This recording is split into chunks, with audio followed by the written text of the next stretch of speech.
So one of the main goals of my job is to make sure people aren't taxed twice on the same income. I mean, for sure, we're trying to save tax money where we can. We're trying to make sure that people are filing the right forms so there's not unnecessary penalties.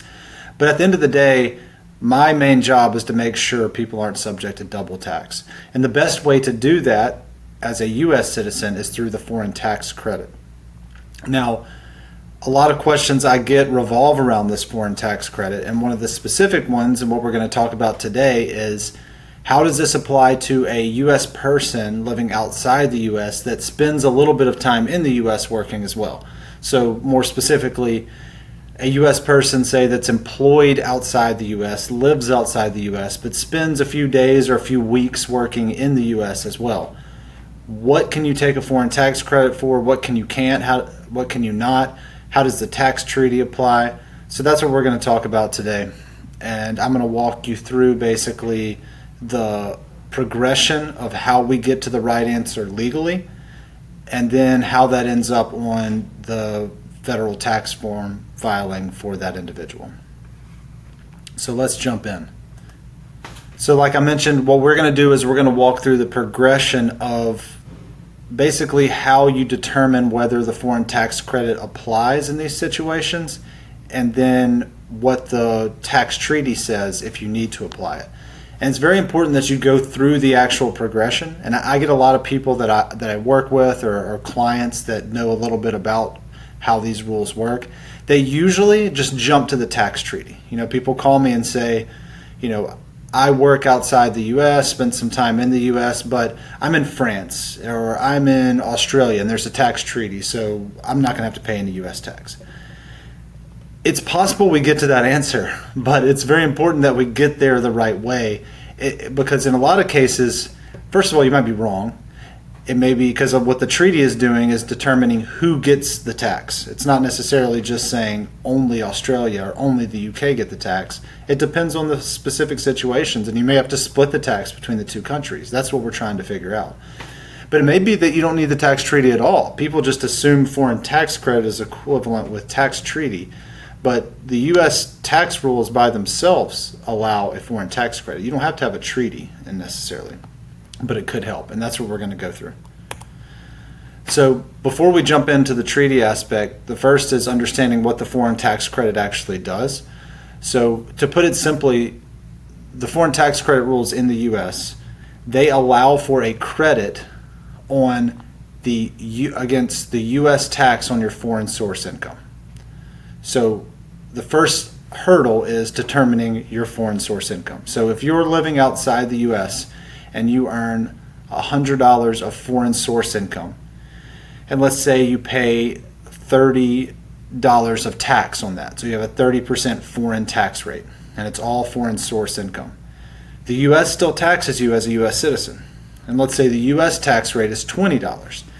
If you use this formula that I've mentioned here, the foreign source taxable income of 100 over worldwide taxable income is 100. So we're saying 100% in that FTC limitation times your U.S. tax liability.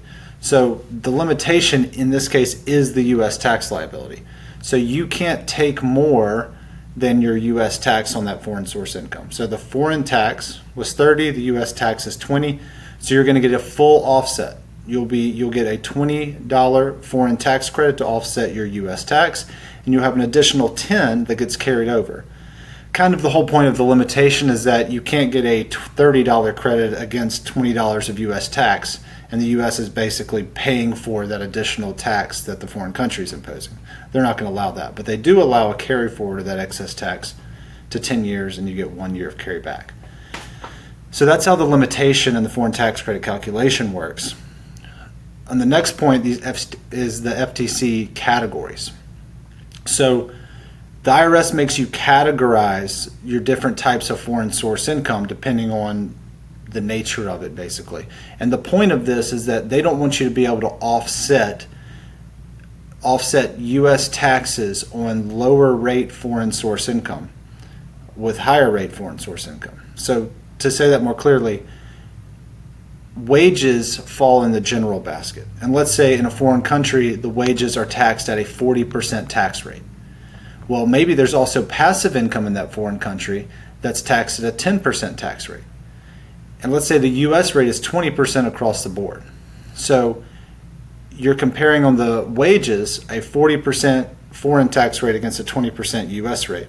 So you're going to get all of your US tax credited against, and you're going to have an excess. But the passive income, you're comparing a 20% US tax rate to a 10% foreign tax rate. So the IRS doesn't want you to use those excess general taxes against wages to cover the 10% excess on the US side for the passive. So that's a little confusing, I know, but the main point of this is that you have to break it out by categories. And what we're going to be looking at today is the general basket and the income resource by treaty basket. And there's a few others I didn't put in here, but these are the main ones that I wanted to point out. So wages and earned income, so that's salary, self-employment income, anything that you're receiving as a result of the performance of services is going to fall under this general basket. And then the income resource by treaty we'll talk about a little later, but that's when the treaty actually allows you to change what the U.S. sourcing rule would generally be. So that's the next step. And before we can do the foreign tax credit, we have to know what those sourcing rules are. So the general U.S. sourcing rule for wages, I call it the boots on the ground approach, which basically it's very simple in that your wage or earned income, so income from the performance of services, is sourced based on where you physically were when you provided those services. It doesn't matter who the customer is. It doesn't matter who the employer is. So if you have a U.S. employer and you're working outside the U.S., that is foreign source income, even though you're receiving a W-2. So that's the general sourcing rule for wages and earned income, boots on the ground approach. And in the original, what I mentioned originally was that we're talking about someone that maybe splits their time a little bit between the U.S. and the foreign jurisdiction in providing their services. So Section 861-4 actually says the way you source it in that case is on a time basis. I mean, basically, they allow you a reasonable allocation between the foreign jurisdiction and the U.S. jurisdiction. And how it usually turns out, I mean, technically you could take it down to the hour, but what we generally do is we take the total U.S. workdays, the total workdays during the year, so say 240 workdays. We say how many of those workdays were in the U.S. And if there were 10, you'd say 10 divided by 240 times the total wages. That's the amount of U.S. source income you have. And I'll walk through an example of that. But that's the basic U.S. sourcing rules and how we determine what's foreign source versus what's U.S. to apply that to the foreign tax credit limitation calculation. So let's look at a working example. We have an individual who's a U.S. citizen living in the U.K.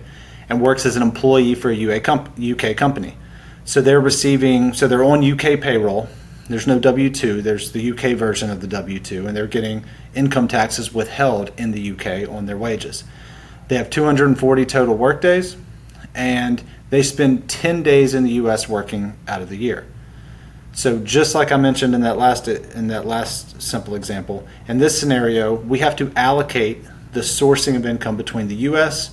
and the UK based on time, which is based on the work days. So we take 10 divided by 240, and then which is approximately 44%, and that comes down to $4,167. That's the piece of the total wages that's allocable to the U.S.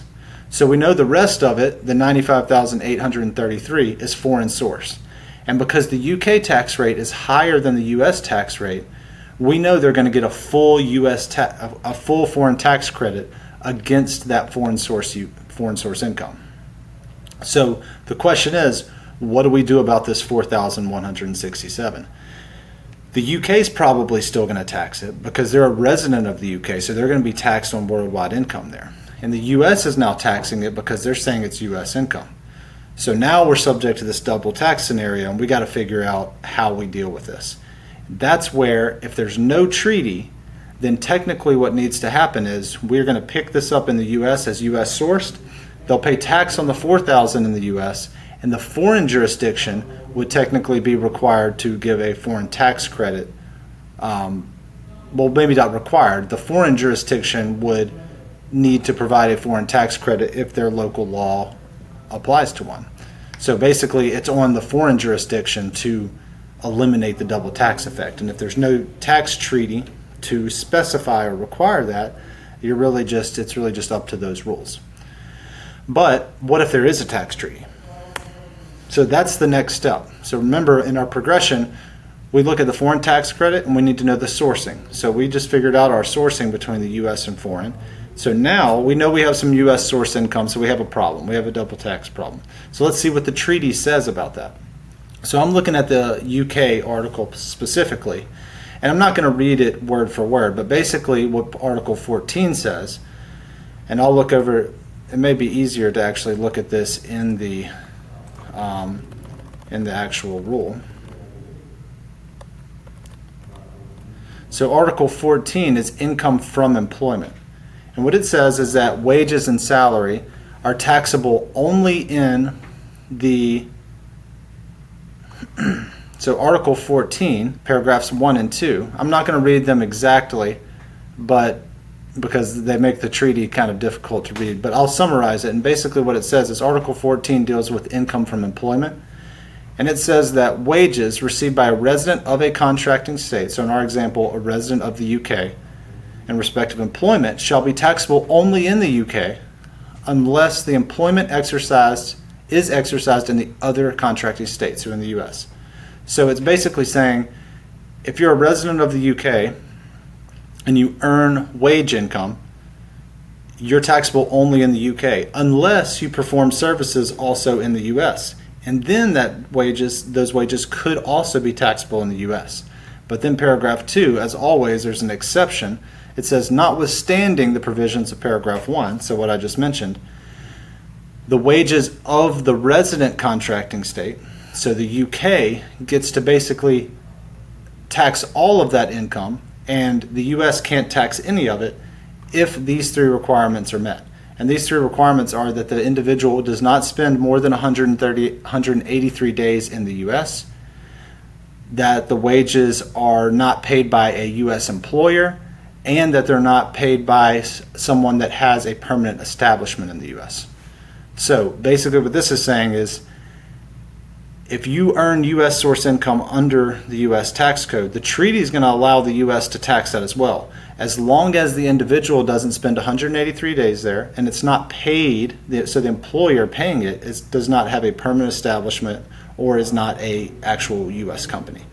So if you're getting a W-2, for example, even though it's foreign source when you're providing services abroad, if you go to the U.S. and spend time, the treaty doesn't help you. The treaty says that's actually U.S. income. You need to try and get a foreign tax credit in the U.K. for the U.S. piece.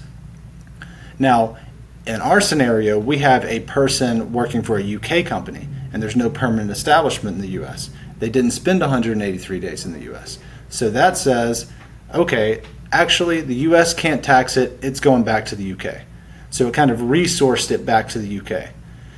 But we have one more problem where under the tax treaty we have what's called a savings clause, where the U.S. still taxes income of its citizen, basically disregarding the majority of the provisions of the article.